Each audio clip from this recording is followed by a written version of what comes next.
저딜 특징주 오늘의 관심주로 이어가겠습니다. 헤르메스 스탁 하창원 본부장 나와주셨네요. 어서 오세요. 네, 안녕하십니까.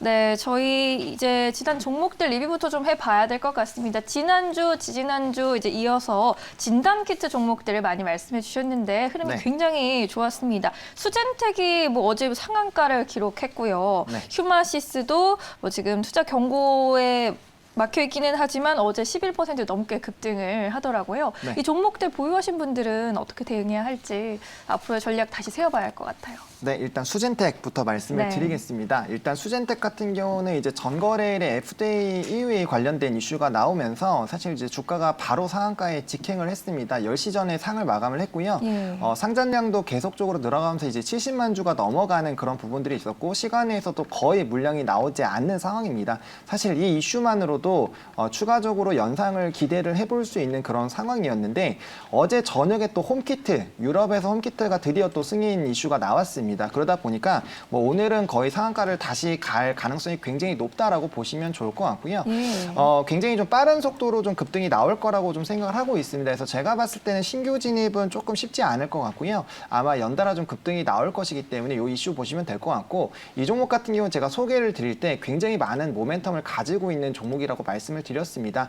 지금 이제 홈키트 이슈가 나왔고요. 또 이제 국내 식약처 항원 이슈가 있고요. 또 이제 결핵 기술 수출 관련된 이슈가 있고 또 이제 여성 호르몬 관련된 또 중국 애로가 있습니다.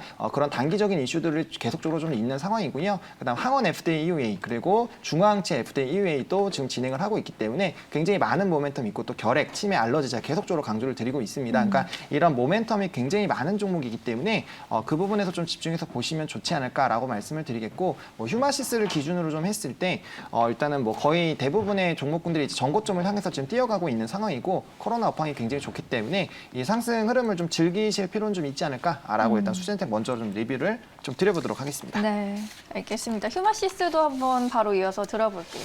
네, 휴마시스도 이제 소개드리고 나서부터 네. 계속적으로 좀 이제 급등이 나와주는 흐름들이 나타나고 있고요. 지금 이제 너무 많이 올라서 거래가 하루 정지가 된 것입니다. 네. 일단은 이제 뭐 가격적인 부분에서는 이제 슬슬 좀 부담이 되실 수는 있지만 일단 코로나에 대한 이런 이슈가 지속이 될 것이고 자가진단 시장은 이제 열렸습니다. 그러다 보니까 이에 따른 기대감 좀 계속적으로 이어지지 않을까라고 보시면 좋을 것 같고요.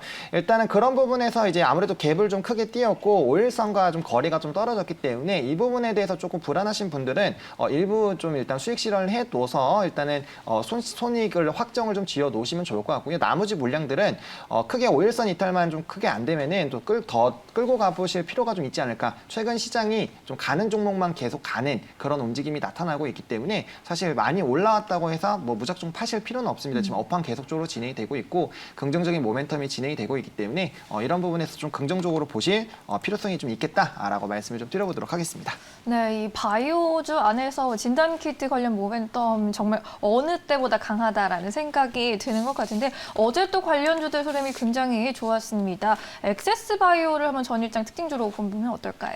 네, 맞습니다. 이 종목도 이제 전거래일에 상한가를 간 종목인데 네. 실적이 엄청나게 잘 나왔습니다. 일단 뭐 액세스바이오라고 하면 이제 진단키트 쪽에서 FDA를 또 가장 많이 가지고 있는 종목 중에 하나다라고 보시면 될 것 같고요. 예. 또 이제 미국 기업입니다. 미국 기업이기 때문에 이제 또 이런 미국 시장의 진출이 좀 용이하겠다라고 보실 수가 있고요. 또 이 회사도 미국 이제 자가 진단키트, 홈키트에 대한 FDA, EUA를 작년부터 계속적으로 진행을 하고 있고요.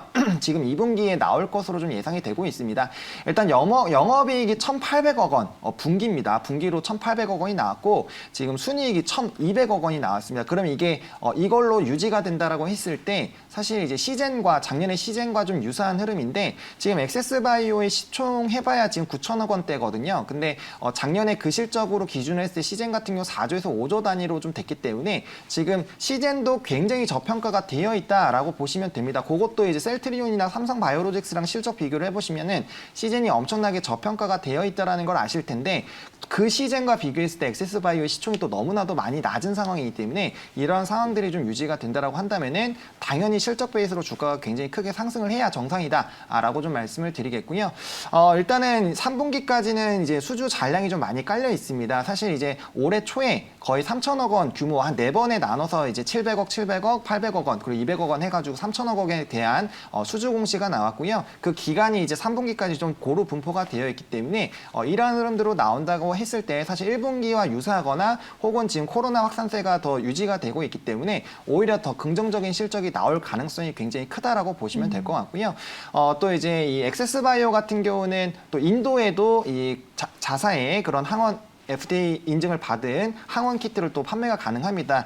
그 관련된 회사랑 이제 아모토라는 회사와 또 이제 협약을 맺었기 때문에 인도 시장이 지금 굉장히 진단키트에 대한 수요가 많이 늘어날 수밖에 없는 상황이죠. 하루 1일 확진자가 30만이 넘어가기 때문에 뭐 이런 기대감들을 좀 보신다고 했을 때 충분히 이 종목도 좀 따라갈 수 있지 않을까라고 보실 수 있고요. 일단 이 종목은 실적이 그냥 이미 확정이 되어서 가는 종목이기 때문에 보다 좀 편안하게 보실 수가 있겠고 아까 말씀드린 대로 진단키트 종목군들이 거의 다 전고점을 향해서 지금 움직이고 있는 상황이기 때문에 이런 상황에서는 충분히 좀 주가의 탄력이 이어져서 나올 수 있겠다라고 좀 말씀을 좀 드려보도록 하겠습니다. 네, 엑세스바이오 앞으로 남아있는 모멘텀들 정리해봤습니다.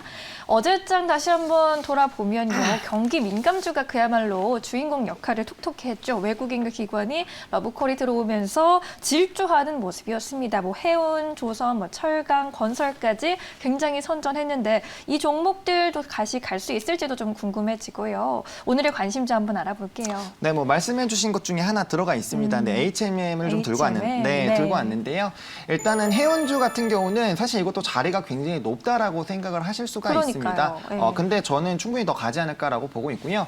일단 그렇게 말씀을 드리는 이유가 이 종목 같은 경우는 이제 SCFI 지수라고 이제 보시면 되는데 그 운임 지수에 대한 영향을 굉장히 많이 받습니다. 운임 지수가 굉장히 좀 큰 폭으로 상승을 할 때마다 사실 주가에 굉장히 좀 큰 시세가 나오는 흐름들이 유지가 됐는데 이번에 SCFI 지수가 이제 전고점을 좀 뚫어주는 그런 움직임이 나타나고 있고요. 그다음에 이제 BDI 지수, 발틱 지수도 좀 연관이 많이 있는데 발틱 지수도 굉장히 좀 높은 상황입니다. 두 지수 모두 다 지금 10년 최고치를 좀 기록을 하고 있다라고 보시면 될 것 같고요. 이러한 업황이 사실 유지가 될 가능성이 굉장히 높다 보니까 이에 따른 기대감들 계속적으로 나타난다라고 보시면 될 것 같습니다. 뭐 해상 운임 지수가 높아진다라는 거 결국에는 고운임으로 유지가 된다라는 거고 그렇게 됐을 땐 실적적인 흐름들이 굉장히 좀 긍정적으로 되는데 뭐 해운주들 다들 아시겠지만 이제부터 막 실적이 대박으로 나오고 있습니다. 근데 이러한 상황이 유지가 될 가능성이 굉장히 크다 보니까 이에 따른 기대감들이 좀 지속이 된다라고 보시면 될 것 같고요. 또 MSCI 지수 편입에 관련한 또 이슈가 있습니다. 물론 이제 지수에 편입이 된다고 해서 무조건적으로 주가가 상승한다라고 말씀을 드릴 수는 없지만 이 지수 편입이 진행이 된다라고 했을 때 자연스럽게 이제 수급이 좀 들어와 주는 부분이 있기 때문에 일반적으로는 주가에 좀 긍정적인 평가를 좀 나타나지 않을까라는 기대감들이 좀 커지기 때문에 이에 따른 좀 기대감들이 이어질 거라고 보시면 될 것 같고요. 뭐 지금 철강에 대한 수요들 계속적으로 늘어나고 있고 코로나19에 대한 영향으로 지속적으로 이런 물동량에 대한 이제 흐름들이 지속이 될 수밖에 없고 여전히 이제 뭐 해상운임에 대한 부분에서 이제 친환경적인 그런 이슈가 있기 때문에 움직일 수 있는 선박의 수가 제한이 되고 또 노후 선박이 많다 보니까 이러한 긍정적인 업황이 유지가 될 것이다라고 보시면 될 거고 이에 따른 기대감이 좀 지속이 되지 않을까라고 좀 보시면 될 것 같습니다. 전일 강한 흐름 보여줬던 HMM 정말 많이 올랐다 싶었는데 계속 가는 종목입니다. 그 이유들 짚어봤고요. 지금까지 헤르메스 스타 카창원 본부장과 함께했습니다. 고맙습니다. 네, 감사합니다.